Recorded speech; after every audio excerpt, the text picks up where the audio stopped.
Welcome back guys. So finally आज हम लोग पहुंच गए हैं हमारे सेकेंड यूनिट के फोर्थ टॉपिक पे, जिसका नाम है medical adherence and medical non adherence.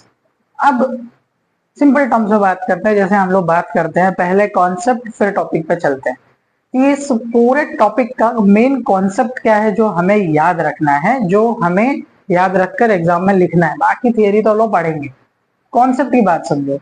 Medical adherence और मेडिकल नॉन अडेरेंस, ये हमको पढ़ना है ना, यही लिखा है ना भाई। हाँ, medication non adherence, medication adherence.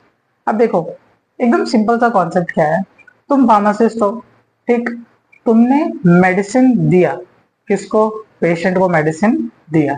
अब अगर जो पेशेंट है ईमानदारी से सही डोज रेजिमेंट को फॉलो करते हुए अपनी डोज को कंज्यूम कर लेता है, 5 दिन, 10 दिन, 1 महीना, 1 साल, जैसा भी उसका डोज है, वो उसको प्रॉपरली अच्छे से कंज्यूम करता है, जितने टाइम खाने को दिया गया है, जैसे जैसे दिया गया है, जो मेडिसिन जब बताई गई हैं, अगर वो अच्छे से प्रॉपरली ईमानदारी से अपनी मेडिसिन को कंज्यूम करता है, उसको हम लोग कहते हैं मेडिकेशन अडेरेंस। ठीक है, इतनी सारी बात का एक ही शब्द है मेडिकेशन अडेरेंस, कि हाँ भाई वो अपनी सारी दवा को ढंग से खा रहा है। एंड वहीं अगर उसमें वो कोई दिक्कत करता है, कोई दवा मिस करता है, नहीं खाता है, कुछ भी प्रॉब्लम क्रिएट करता है जिससे कि वो रूल ब्रेक हो रहा है, जो उसकी डोजेस रेजिमेंट है या उसकी थेरेपी ट्रीटमेंट कुछ भी ब्रेक हो रही है, उसको हम कहते हैं मेडिकेशन नॉन अडेरेंस। बस यही मेन कॉन्सेप्ट था। अब ये क्यों होता है, कैसे होता है, इसको कैसे ठीक कर सकते हैं, इसमें फार्मासिस्ट का रोल क्या है, क्यों है, बस यही आप लोग को पढ़ना है। मेन कॉन्सेप्ट इतना ही था। अब जो लोग एग्जाम के पहले देख रहे हैं वो इतना समझ के जा सकते हैं, बाकी जो डिटेल में पढ़ने वाले हैं, चलो आगे चलते हैं। डेफिनेशन थोड़ी सी कॉम्प्लिकेटेड ट्रिकी है। वो क्या कह रहा है? It is defined as the extent to which a patient medication taking behaviour coincides with the intention of health advice he she has been given. किसी पेशेंट को जो हेल्थ एडवाइस दी गई है उसके प्रति उसका क्या इंटेंशन है, और वो इंटेंशन कौन से हद तक से अपनी दवा वो ले रहा है। कॉम्प्लिकेटेड हो गया ना, इसीलिए मैं पहले वाली बताया कि कोई अगर पेशेंट है, उसको हमने मेडिकेशन दिया, एंड वो कौन से एक्सटेंट तक, मतलब कौन सी हद तक, कैसे वो अपनी दवा को वो कंज्यूम कर रहा है, जो भी उसको एडवाइस दी गई, ये इसमें लिखा है। थोड़ा अच्छा प्रोफेशनल डेफिनेशन है, हमारे चैनल के जैसा अनप्रोफेशनल नहीं है। ठीक है, तो ये वो हो गया। सिंपल में जो बताया कि अगर वो दवा दे रहा है, वो कैसे दवा ले रहा है, अगर अच्छे से नहीं ले रहा है तो नॉन मेडिकल एडेरेंस, ले रहा है तो मेडिकल एडेरेंस, यही डेफिनेशन है। ठीक, बेनिफिट्स क्या है? अगर वो ढंग से लेता है तो क्या बेनिफिट्स है? सिंपल बेनिफिट्स है। एनहांस पेशेंट सेफ्टी, पेशेंट की सेफ्टी बढ़ेगी। डिक्रीज होगा हेल्थ केयर कॉस्ट, अगर वो दवा लेगा, छोड़ेगा, फिर कंज्यूम करेगा, फिर छोड़ेगा, बार बार अगर ऐसे करेगा तो उसका हेल्थ केयर कॉस्ट बढ़ जाएगा, तो ज्यादा पैसा लग जाएगा ट्रीटमेंट में और ठीक भी नहीं होगा। तो अगर ढंग से दवा खाता है तो हेल्थ केयर कॉस्ट उसका कम होगा। Long increase in the long term therapy outcome, अगर बहुत ज्यादा देर तक उसको दवा खानी है, कोई लंबी बीमारी, फॉर एग्जांपल टीबी अगर उसको हो गया, एंड अगर वो नॉन मेडिकल एडेरेंस करता है, ढंग से नहीं खाता, तो क्या वो ठीक हो पाएगा? बिल्कुल ठीक नहीं हो पाएगा। इसीलिए हमें मेडिकल एडेरेंस करवाना है। बीइंग अ फार्मासिस्ट हमारा रोल है कि पेशेंट मेडिकेशन खाए ढंग से। क्यों नहीं खाते वो भी हम भी आगे बात करते हैं। तो ठीक है, अगर ढंग से वो खाएगा, अगर अच्छे से वो मतलब मेडिकल एडेरेंस फॉलो करेगा, तो उसको ये फायदे देखने मिलेंगे। उसकी सेफ्टी बढ़ेगी, वो बीमार नहीं होगा जल्दी, हेल्थ केयर कॉस्ट कम होगा, ठीक जल्दी होगा। ठीक है, नॉर्मल बात है। अब ये जो मेडिकल नॉन अडेरेंस होती है, नॉन अडेरेंस छोटा सा टॉपिक है, हमारा मेन टॉपिक है नॉन अडेरेंस। जो पेशेंट्स जो नहीं खाते हैं ढंग से, क्यों नहीं खाते, कैसे उनको खिलाना, ये हमारे को पढ़ना है। खाने वाले तो अच्छे वेल एंड गुड खाते हैं, क्यों नहीं खाते वो उनको इस चैप्टर में पढ़ना है। ठीक, तो एक होता है इंटेंशनल मेडिकेशन नॉन अडेरेंस, एक होता है अनइंटेंशनल। इंटेंशनल में क्या हो रहा है कि उसको पता है बट देन टू भी वो नहीं खा रहा है, इंटेंशनली नहीं खा रहा है। एंड अनइंटेंशनल में हो सकता है कि वो भूल जा रहा है, उसको ख्याल नहीं रहता, बहुत सारी चीजें जो आगे पढ़ेंगे हम वो, कि कैसे भूल जा रहे हैं लोग।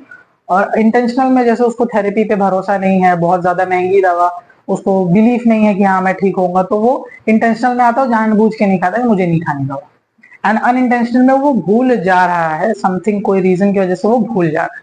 तो ये दो टाइप के नॉन मेडिकल नॉन अडेरेंस होते हैं। ठीक, फिर बात कर लेते हैं कॉजेस के, क्यों ऐसा हो रहा है।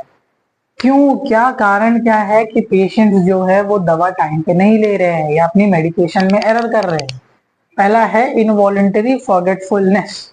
इनवॉलेंटरी मतलब ना जानबूझ के ना किया हुआ, गलती से भूल जा रहे हैं। दादा लोग जो बूढ़े ओल्ड एज पीपल हैं ये लोग भूल जाते हैं, तो इनवॉलेंटरी मतलब उनका खुद से वो सोच के नहीं कर रहे हैं, अपने आप गलती से वो भूल जा रहे हैं। वॉलेंटरी एज फियर ऑफ और नेगेटिव एटीट्यूड। वॉलेंटरी मतलब जानबूझकर, ठीक है, जानबूझकर या खुद से, ठीक है। वो इनवॉलेंटरी मतलब जो खुद से, खुद के कंट्रोल में नहीं है, एंड वॉलेंटरी मतलब जो खुद के कंट्रोल में है।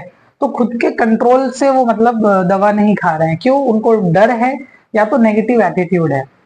डर डर उनको अपनी बीमारी को लेके हो सकता है, मैं ठीक नहीं होऊंगा, क्या करूं खा के, बीमार तो ऐसे ही हो, जो होता है ना, दादा दादी बात करते हैं नेगेटिव बातें। एंड नेगेटिव एटीट्यूड कैसा है कि उनको लगता है कि दवा हमें ठीक ही नहीं कर सकती, ये एक दवा क्या ठीक करेगी, मेरा तो समय आ गया है, मैं तो जाने वाला हूँ या जाने वाली हूँ, वटेवर। जो ये बूढ़े लोग में ही ज्यादा देखने के लिए मिलता है, क्योंकि बच्चों को तो पेरेंट्स खिला देते हैं, यंग अडल्ट तो ठीक है अपना सेंस में रहते हैं तो वो खा लेते हैं। बूढ़े लोगों में, इलिटरेट लोगों में और या नेगेटिव एटीट्यूड वाले लोगों में ये चीजें देखने के लिए मिलती हैं। तो नेगेटिव एटीट्यूड मतलब उनको दवा के प्रति भरोसा नहीं है कि हाँ ये मुझे ठीक कर देगी, ऐसा। Increase in the cost of medicine. अब अगर बहुत ज्यादा महंगी मेडिसिन रहेगी और अगर कोई परिवार है जो अफोर्ड नहीं कर सकता, या कोई घर का ऐसा सदस्य है जो ध्यान रखता है, तो उसको लगेगा कि हाँ यार ये बहुत महंगी है, जाने दो, नहीं खाते। होता है, इंडिया में बहुत सारे केसेस है। तो increase in the cost of medicine, जिसकी वजह से वो लोग दवा नहीं खाते। अब कॉम्प्लेक्स रेजिमेंट, ये एक मस्त है। अब जैसे दवा दे दी हम लोग ने, और उसका जो रेजिमेन है, रेजिमेन मैंने लास्ट वीडियो में बताया था, कितना डोज कब तक खाना है और कितनी देर तक खाना है, ठीक है, कितना डोज कितना खाना है और कितनी देर तक खाना है, कितनी बार खाना है, ये होता है डोज रेजिमेन।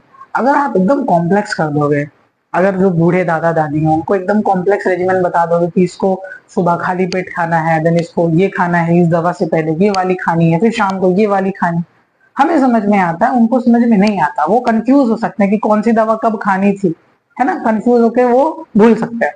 इसीलिए जो डोज का रेजिमेन है वो कॉम्प्लेक्स नहीं करना है, सिंपल रखना है, इसीलिए, ठीक है। अगर कॉम्प्लेक्स डोज रेजिमेन रहेगा तो दिक्कत हो जाएगा। Then lack of education, as we know कि एजुकेशन की अगर कमी है, वो उनको नहीं समझ में आएगा तो वो गलती करेंगे, गलती कर देंगे, और जिसके वजह से उनको मेडिकेशन एडेरेंस, नॉन एडेरेंस देखने के लिए मिलता है।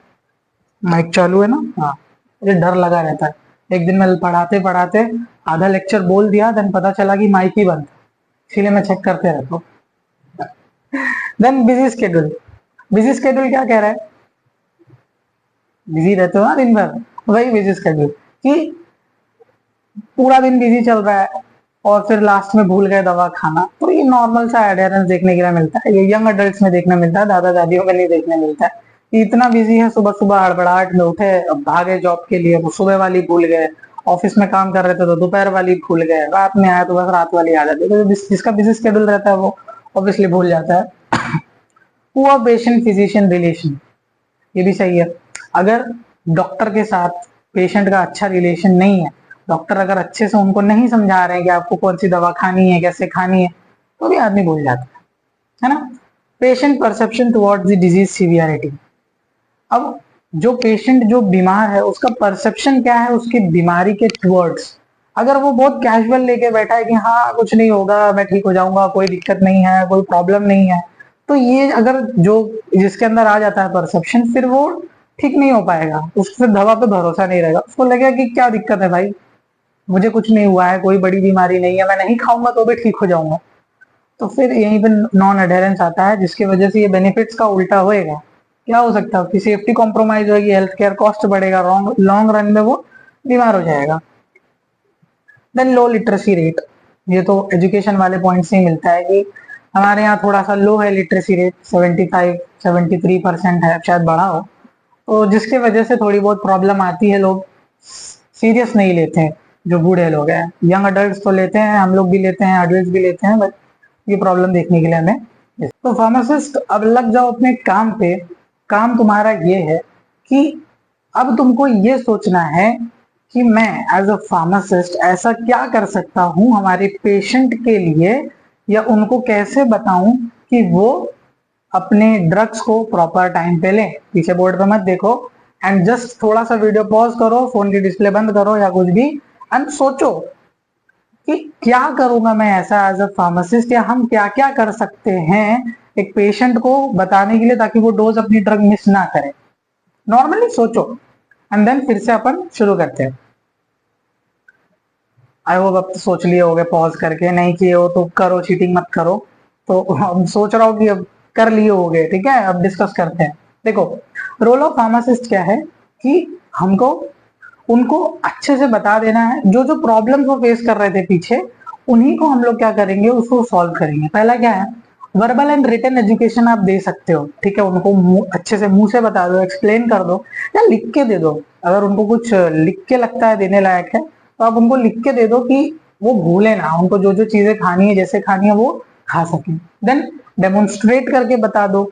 डेमोन्स्ट्रेट क्या करोगे, दवा खाना डेमोन्स्ट्रेट करने की बात नहीं कर रहा हूँ यहाँ पे, बात कर रहा हूँ फॉर सपोज अगर जो अस्थमा के पेशेंट्स होते हैं उनको इनहेलर कैसे यूज करना है, ठीक है। इनहेलर यूज करने का ट्रिक होता है, उसको कैसे यूज करना है वो उनको डेमोन्स्ट्रेट करके आप दिखाओ, सो दैट वो यूज करे, दवा खाने को डेमोन्स्ट्रेट नहीं करेंगे। ठीक। उसके बाद explain in the local language. हो सकता है कि आप, जरूरी नहीं है जहाँ के हो वही फार्मासिस्ट बने हो, दूसरे जगह के फार्मासिस्ट भी बन सकते हो, या आपकी जगह पे बहुत ज्यादा प्रोफेशनल टर्म्स मत यूज करो, अच्छी हिंदी मत यूज करो, उनको जो भाषा समझती है, जिसमें वो कंफर्टेबल है, वो भाषा यूज करो, उस भाषा में उनको वो चीजें समझाओ। अगर हिंदी बोलते हैं, मराठी बोलते हैं, भोजपुरी बोलते हैं, बंगाली बोलते हैं, तो उनको जिसको आता है उसको बुला के समझाओ, ठीक है, लेकिन उनको उनके लोकल लैंग्वेज में समझाओ और उनको वो चीज क्लियर कराओ, ठीक है। Information that should be included. अब जब आप उनको बता रहे रहोगे तो क्या क्या इंफॉर्मेशन जो है इंक्लूड करनी है हमें उनको बताते time. Name and purpose of drug, पता है कोई नहीं बताता है, बस ये ले लो, ये खा लो, ठीक हो जाओ, कोई इतना इंटरेस्टेड भी नहीं रहता। बट एक स्टैंडर्ड फॉर्मेट क्या कहता है वो हमें फॉलो करना है, तो वो हम पढ़ेंगे, ठीक है। बाकी दुनिया का मत देखो, एक स्टैंडर्ड सही तरीका क्या है वो देखो। हमें उनका नाम और पर्पस ड्रग का बताना चाहिए एज अ फार्मासिस्ट की ये दवा का नाम है और इस चीज के लिए आप ये खाने वाले हैं। when and how to take the medication, वही डोजेज रेजिमेन, कि कब और कैसे ये दवा को खाने का है, ठीक है। वही कैसे वाला वो मत बोलना कि कैसे खाते हो तो मालूम है सारा, वो दूसरे जो इनहेलर्स हो गए या कोई पैचेस हो गए या कैसी चीज है वो उनकी बात हो रही है। कैसे खाना है, कैसे लेना है मेडिकेशन को वो बता दिया। पॉसिबल साइड इफेक्ट्स क्या हो सकते हैं इस मेडिकेशन के, यहाँ तो बता देंगे तो वो डर के आपके पास आएगा ही नहीं कि भाई ये दवा देने से ज्यादा तो डराता है, ठीक है। लेकिन हमें बताना चाहिए कि इस दवा से ये पॉसिबल साइड इफेक्ट हो सकते हैं। जैसे जब कोविड की वैक्सीन लग रही थी तब बोला गया था ना कि हाँ आपको थोड़ा बहुत बुखार आ सकता है, बदन दुख सकता है, तो आदमी मेंटली प्रिपेयर्ड रहता है उस चीज के लिए। ऐसा प्रिकॉशंस, आपको क्या क्या प्रिकॉशंस लेने हैं, ये मेडिकेशन खाए हैं तो ये नहीं खाना है, ये ऐसे नहीं करना है, वो नहीं करना है, बताओ। टेट्रासाइक्लिन खाए हो तो क्या नहीं करना चाहिए, कमेंट सेक्शन में बताओ। Then interaction with food and other drugs, अरे जो मैं बोला वही आ गया। अब जो ड्रग किसके साथ रिएक्ट कर सकती है, किसके साथ नहीं कर सकती है, वो भी आपको उन्हें बताना है। देन ड्यूरेशन ऑफ थेरेपी, कब तक आपकी थेरेपी चलेगी ये भी उनको बताना है ताकि वो मेंटली प्रिपेयर रहें। Then what if miss the dose, अगर डोज मिस कर दिए तब क्या करना है, किस चीज का ध्यान रखना है, ये भी आपको उनको बताना है। How to tell if the medication is working or not, अगर वो दवा खा रहे हैं और उनको असर नहीं हो रहा है तो उनको कैसे पता चलेगा, ये भी चीजें उनको आपको मेंशन करनी है उनके थेरेपी की। इसीलिए फार्मासिस्ट का नॉलेजेबल होना बहुत जरूरी है। डॉक्टर के साथ साथ में इतनी सारी चीजें हमें बतानी होती है, लेकिन कोई भी बन जाता है आजकल फार्मासिस्ट, है ना, ठीक है। अब और अलग से चीजें मैंने लिखी है, और क्या ध्यान रख सकते हो। Be friendly approachable to the patient, patient के साथ एकदम रिजिड हार्ड मत बन जाओ कि बात ही ना कर पाए हो। फ्रेंडली रहो, अप्रोचेबल रहे, तुम्हारे पास आके पूछ सके, बातें वो जान सके, ऐसे रहो, ठीक। इंप्रूव कम्युनिकेशन स्किल, अपनी कम्युनिकेशन स्किल्स को इंप्रूव करो सो दैट आप पेशेंट से अच्छी तरीके से बात कर सको, ठीक है। कम्युनिकेशन बहुत इंपॉर्टेंट है। जैसे मैं अभी कैमरे से बात कर रहा हूँ, वैसे आपको पेशेंट से बात करनी है। स्पिरिचुअल एंड साइकोलॉजिकल नीड, हो सकता है कोई स्पिरिचुअल हो या उसको साइकोलॉजिकल नीड की जरूरत हो। स्पिरिचुअल मतलब उनको कैसे तैसे भी समझाओ, ठीक है, चाहे स्पिरिचुअलिटी का सहारा लेना पड़े, चाहे साइकोलॉजिकल वे में उसको सपोर्ट करना पड़े, बट पेशेंट को आप समझाओ कि मेडिकेशंस नहीं मिस करनी है, ऐसे खानी है, सीरियसनेस को समझाना है हमें। ठीक है। गिव क्लियर एक्सप्लेनेशन, उनको उनके ड्रग का क्लियर, ये सारी बात किस लिए हो रही है, एक्सप्लेनेशन के लिए ही हो रही है ना, तो उनको क्लियर एक्सप्लेनेशन दो। And then simplify the regimen, simplify होना चाहिए, मैंने सिंपली लिख दिया। सिंप्लीफाई द रेजिमेन, उनका जो रेजिमेन है उसको सिंप्लीफाई करो। जैसे मैंने अभी बोला कि अगर कोई बूढ़ा है, दादा दादी है, अगर कॉम्प्लिकेट कर दोगे ये सुबह ये शाम ये ऐसे, तो गड़बड़ हो सकता है। ठीक है, इसके लिए एकदम सिंपल रेजिमेन रखो and clean and clear instruction दे दो ताकि एडहेरेंस हो, नॉन मेडिकल एडहेरेंस ना हो।